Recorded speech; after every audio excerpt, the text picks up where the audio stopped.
Hello, and welcome to Hope in a Dose, the podcast that explores the science and strategy behind cell and gene therapy clinical trials. I'm Louise Kearney, Head of Cell and Gene Therapy Strategy and Delivery here at Fortrea, and I'm delighted to kick off this series with a conversation that gets right to the heart of what makes cell and gene therapy different. In this first episode, we're going to talk about why we should think differently about cell and gene therapy clinical trials, and the kinds of challenges to conventional trial design, which means that we have to think about different operation models. Today, joining me is Dr. Darby Thomas, Senior Scientific Director for Cell and Gene Therapies. Hi, Darby. I'm really glad to be here today talking to you. Oh, thank you so much, Louise. This is an area I'm particularly excited about. I've always been excited about cell and gene therapies. They're demonstrating so much potential to address diseases with little or no treatment options. As we know, conventional small molecule drugs are typically designed to, alleviate or manage the symptoms that people experience with their disease, and usually need to be taken continuously, such as with a daily pill. But cell and gene therapies work very differently. So these are very complex biological modalities. Sometimes we call them living drugs, and they're typically only given once, kind of a one and done paradigm. So they can be composed of living cells. They can be viral vectors, lipid nanoparticle complexed nucleic acids, or even just naked nucleic acids. And they all work by different mechanisms, very complex mechanisms. One of these is by reprogramming the body or the cells to directly fight the disease. So, an example of this is CAR T therapies, where T cells are either from a donor or from the patient themselves. And they're essentially reprogrammed to specifically target a unique feature of the cancer cells in order to destroy them. So, CAR T therapies have really been a literal lifeline for cancer patients who have failed traditional lines of treatment. And one thing I encourage our listeners to do is listen to and read the story about Emily Whitehead and her journey with CAR T therapy. So, another way these products work is to correct a genetic defect that's the underlying cause of a particular disease. So, this correction can halt or delay disease progression or even potentially reverse the course of the disease. So, an exemplar of this mechanism is Zolgensma, which is an adeno-associated virus-based gene replacement therapy that's given to babies with spinal muscular atrophy. So, these babies would normally not see their second birthday.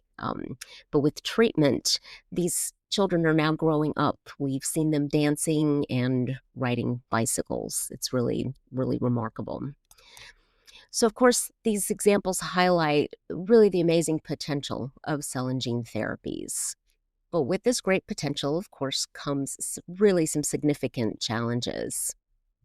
So, to start with, there is an onus on the non-clinical programs to identify the potentially efficacious dose, in addition to the maximum tolerated dose, and what potential adverse events that may be encountered during a clinical trial. And I always mention these molecules are very complex. Complex modalities means complex manufacturing and scale up.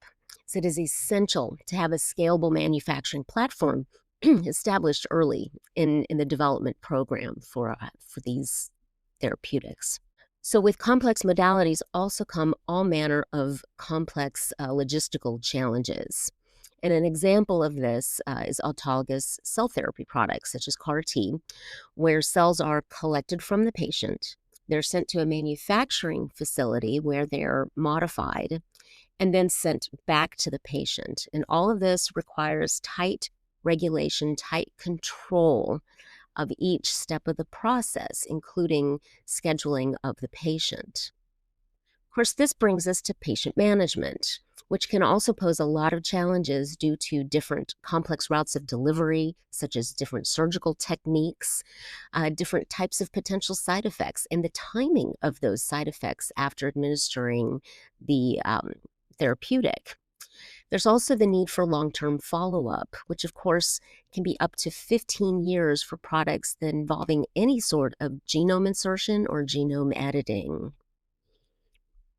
Also, many of these diseases that are being addressed by cell and gene therapies are are rare diseases or even ultra rare diseases and can occur in very young children.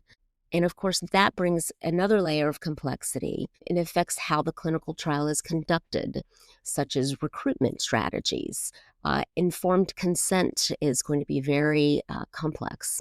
And there could also be, for example, special concierge services to support the families involved in the trial. There are also a lot of challenges with trial design, such as looking at pre existing immunity to viral vectors, other inclusion exclusion criteria that are needed. There's different dose escalation strategies.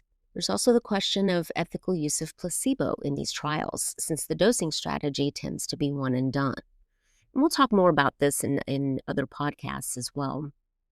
So, finally, there's also an ever evolving regulatory landscape, which can be very challenging to navigate as there's constantly new learnings with each trial, such as immune response triggers, other adverse events, or new benchmarks for demonstrating safety or efficacy. And there are also differences in regulatory requirements and pathways to approval that are seen between different countries, too, adding to another layer of complex navigation for running these clinical trials. Because all of these challenges and more, uh, cell and gene therapy trials are just different. And although it's hard, they're very hard trials to run. Dealing with all of these challenges, in my mind, is completely worth it, especially when there's the potential to make a life changing impact on someone who just couldn't be helped before. Thanks, Darby. I'd really appreciate that sort of outline of the key details that are different about cell and gene therapy studies. And in this series of podcasts, we're going to talk about some of those challenges and what we do at Fortrea to make delivering these studies operationally feasible. So thank you, Darby. And thank you to everyone for listening today.